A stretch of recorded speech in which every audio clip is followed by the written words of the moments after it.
안녕하십니까 성도 여러분, 지난밤도 평안하셨습니까? 유튜브 방송을 통하여 함께하는 교과 해설 새벽 기도의 시간에 함께하신 여러분 모두를 환영합니다. 저는 퀸즈교회를 섬기는 문인정이라고 합니다. 오늘은 여섯째 날, 지난 한 주간의 교과 내용을 복습하면서 정리하는 더 깊은 연구의 시간을 갖겠습니다. 이 시간 성령님께서 우리의 심령을 축복하셔서 하루가 시작되는 이 순간 하나님의 말씀을 펼칠 때에 세상의 모든 근심과 걱정, 도전과 위협들을 물리칠 수 있는 힘과 능력을 주실 뿐 아니라 다가오는 안식일을 통하여 회복과 축복을 경험할 수 있도록 인도하시기를 간절히 바랍니다. 말씀 묵상을 시작하기에 앞서 다 함께 머리 숙여 기도하겠습니다.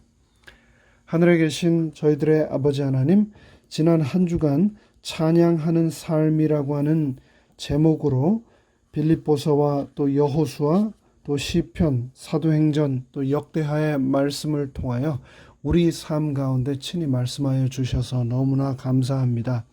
주신 이 말씀대로 찬양하기를 결코 망각하지 않는 우리가 되도록 축복하여 주시고, 이 시간 특별히 성령님을 우리에게 보내주셔서 그 음성을 뚜렷이 듣고 또 하루를 시작하는 축복을 맛보게 하여 주시옵소서. 예수님의 이름으로 기도합니다. 아멘. 여러분은 찬양을 좋아하십니까?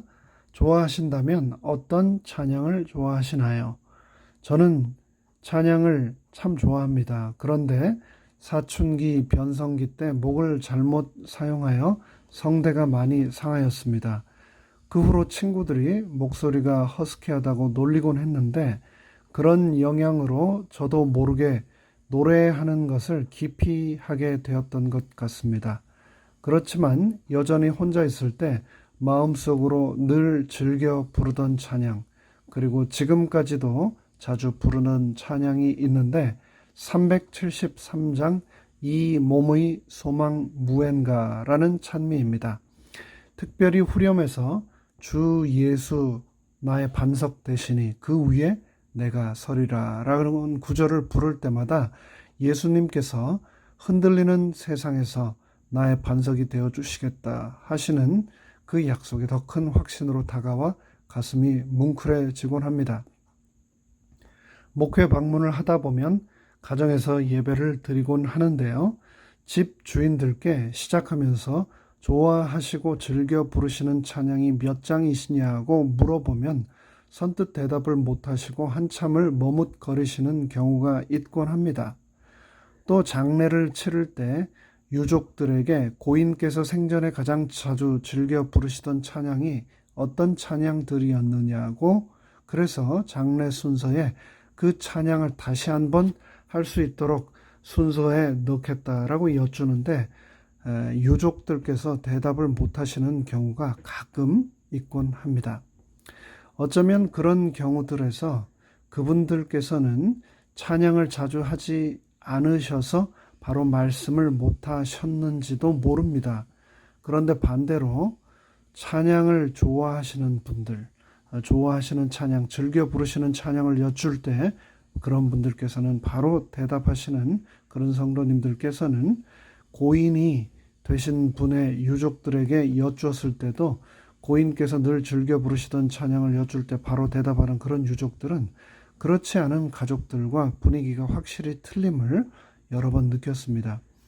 그럴 수밖에 없겠죠. 사실 너무나 당연한 이야기입니다. 우리가 인생을 살아갈 때 힘들고 어려운 순간, 찬양이 있다면 그 순간을 훨씬 잘 극복할 수 있습니다. 우리 인생에 즐겁고 감사한 순간, 찬양이 있다면 그 기쁨과 감사는 배가 되어 주위 사람들까지 행복하게 만들기 때문입니다. 농부들이 힘들 때 농부가를 부르듯이, 군인들이 행군하면서 전쟁터에서 군가를 부르듯이, 심지어 말 못하는 미물인 철새들조차도 수천 킬로미터를 날아가면서 서로 노래로서 응원하며 함께 여행하듯이 우리에게는 노래가, 우리 날마다 순간순간의 삶에서는 찬양이 너무나 필요합니다. 지난 2년여 동안 팬데믹 기간 동안 온라인으로 예배를 보시느라 다들 얼마나 수고가 많으셨습니까? 그동안 우리는 아쉬운 대로 그나마 영상으로 설교 말씀도 듣고 줌으로 서로 얼굴도 보며 교과 공부도 하고 교제는 할 수 있었습니다. 그 전 당시 교회에서 직접 만나 그러나 함께 서로 찬양하던 순간만은 우리가 재현을 할 수 없었는데요. 아무리 전문 성악가들이 고급 영상 제작에 힘을 빌어 만들어진 찬양 비디오라 할지라도 우리가 직접 교회에서 만나서 함께 부르던 찬양의 감동만큼은 온라인 예배 때 우리가 받지 못해서 참 그 부분이 너무나 아쉬웠던 것 여러분 기억하실 겁니다. 지금 너무나 감사한 것은 교회가 다시 오픈되고 찬양대 활동도 다시 재개되고 예배 시간에 비록 마스크는 쓰고 있지만 함께 한 목소리로 교회에서 찬양할 수 있다는 것 아닌가요? 찬양이 우리의 믿음을 다시 회복시켜 주고 계십니다. 찬양이 나 자신뿐 아니라 예배에 참석한 우리 모두를 변화시키고 계십니다. 왜냐하면 찬양은 어둠을 몰아내고 빛을 불러오는 신비한 능력이 있기 때문입니다. 찬양은 우리의 마음을 변화시키는 힘을 가지고 있습니다. 변화된 마음은 세상, 즉 나를 둘러싼 모든 외부적인 요인들을 바라보는 나의 시선을 또한 변화시킵니다. 결국 찬양은 모든 것을 바꿉니다. 하나님을 찬양할 때 우리의 믿음은 행동으로 나타나게 됩니다. 찬양은 우리 삶과 특별히 신앙에 굉장히 큰 힘을 제공합니다. 그러니 빌립보서 4장 4절에서 말씀한 것처럼 주 안에서 항상 기뻐하라. 내가 다시 말하노니 기뻐하라 라고 하는 말씀에 순종하여 항상 찬송하는 삶을 살기로 결심하고 실천하며 살아야 하겠습니다. 찬양은 특별한 일회적 이벤트가 아닙니다. 찬양은 나의 삶의 자연스러운 일부분이어야 합니다. 매일 매 순간 우리가 숨 쉬는 것처럼 날마다 경험하며 실천하는 삶 자체가 되어야 합니다. 주변 상황 때문이 아니라 하나님의 선하심과 그분의 신실하심 때문에 항상 찬송할 수 있는 우리가 되어야 합니다. 우리가 그렇게 하기만 한다면 바울과 실라처럼 나를 감싸고 있는 모든 나의 인생의 빗장과 감옥의 문들이 열리게 될 것입니다. 비록 절망의 상황에 처한다 해도 찬양을 통하여 하나님의 뜻을 발견하게 될 것입니다. 우리가 드리는 찬양은 수천 년 전 여리고성을 무너뜨렸던 것처럼 나의 삶을 둘러싼 모든 벽들을 무너뜨릴 것입니다. 나의 찬양이 나의 운명뿐 아니라 나와 함께한 사람들의 영원한 운명도 바꿀 수 있다는 사실을 우리는 성경을 통하여 확인하였습니다. 바울과 실라의 찬양이 다른 죄수들과 간수들을 구원으로 인도하지 않았습니까? 나의 무력함과 하나님의 전능하심을 깨닫게 해주는 가장 탁월한 도구, 찬양. 그 찬양으로 여호사밧은 군인들을 진군하게 함으로 하나님께 대한 그의 믿음을 나타내었습니다. 믿음의 찬양은 그와 같이 우리의 희망과 용기와 믿음을 증가시킵니다. 교과책 132쪽에 있는 치료봉사 253쪽의 말씀을 읽겠습니다.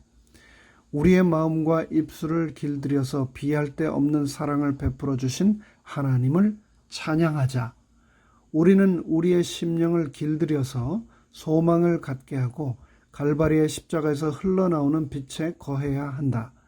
우리는 하늘 왕의 자녀들이며 만군의 여호와의 아들과 딸이라는 사실을 결코 잊지 말자. 하나님께 말없이 순종하는 자세를 유지하는 것이 우리의 특권이다. 금방 읽은 치료봉사의 말씀은 찬양은 내 삶 속에 빛을 뿌려준다라고 말하고 있는데요. 내 인생에 그늘이 있다면 찬양을 통하여 그 어둠을 물러내야 한다라고 말하고 있습니다. 이어지는 교회 증언 2권의 말씀도 다음과 같이 말합니다. 그대들이 흑암에 빠질지라도 그분을 찬송하라. 시험 중에도 그분을 찬양하라. 사도는 항상 기뻐하라. 내가 다시 말하노니 기뻐하라 하고 말한다. 그렇게 함으로 그대들의 가정에 우울함과 흑암이 덮일까? 아니다. 그것은 태양광선을 가져올 것이다. 그리하여 그대들은 영광의 보좌에서 영원한 빛을 거두어 들여 그대들 주위에 전파할 것이다. 이 빛과 생명을 주위에 퍼뜨리라. 그대들의 길에만 뿌릴 것이 아니라 그대들이 교제하는 사람들의 길에도 그리하라. 그대들 주위에 있는 사람들을 향상시키고 고양시키며 그들에게 하늘과 영광을 가르쳐주고 그들이 세상 사물을 떠나 영원한 것, 불멸의 기업, 썩지 아니할 부를 구하도록 인도하는 그 일을 그대들의 목표로 삼으라. 이제 한 주간의 말씀 묵상의 시간을 마무리하겠습니다. 우리가 살다 보면 수많은 사람을 날마다 만납니다. 오늘도 또 수많은 사람들을 만나게 되겠죠. 그런데 만나는 사람들이 결코 다 똑같지가 않습니다. 어떤 사람은 만나고 나면 내가 힘과 용기를 얻는 그런 사람이 있고, 또 어떤 사람은 만나고 나면 내가 도리어 방전된 배터리처럼 나의 모든 힘을 다 쏙 뽑아내어가 버리는, 힘이 쏙 빠져버리는 그런 사람도 있습니다. 보이지는 않지만 사람마다 가지고 있는 독특한 후광이 있다는 것 여러분 아십니까? 아무 말 하지 않아도 함께 있는 것만으로도, 그 사람의 존재만으로도 주변이 밝아지게 만드는 사람이 있고, 또 반대의 사람도 있습니다. 그 모든 차이는 과연 어떻게, 무엇이 그런 차이를 만들까요? 그것은 아마도 삶의 빛을 가져다 주는 찬양을 삶의 일부로 살아가는 사람과 그렇지 않은 사람의 차이가 아닐까요? 습관을 만드는 것은 사람입니다.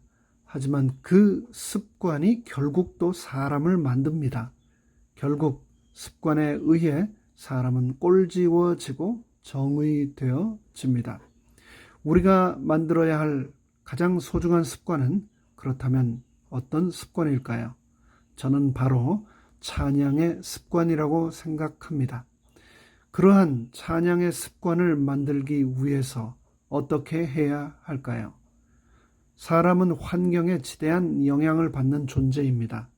찬양을 나의 습관, 나의 삶의 패턴으로 만들기 위해서는 나 자신을 끊임없이 찬양의 자리에 가져다 놓아야 합니다.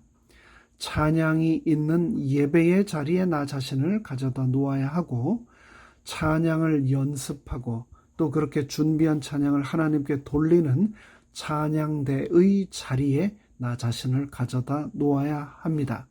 기도회의 자리에, 또 말씀 연구의 자리에 나 자신을 끊임없이 가져다 놓음으로 그 시간마다 퍼지는 찬양이 내 삶 속에 흠뻑 머금고 향기가 배이도록 하십시오.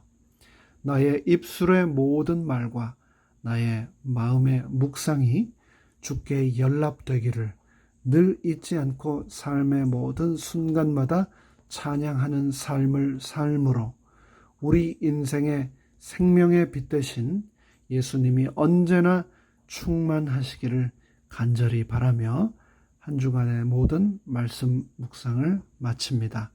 감사합니다. 다 함께 머리 숙여 기도하겠습니다.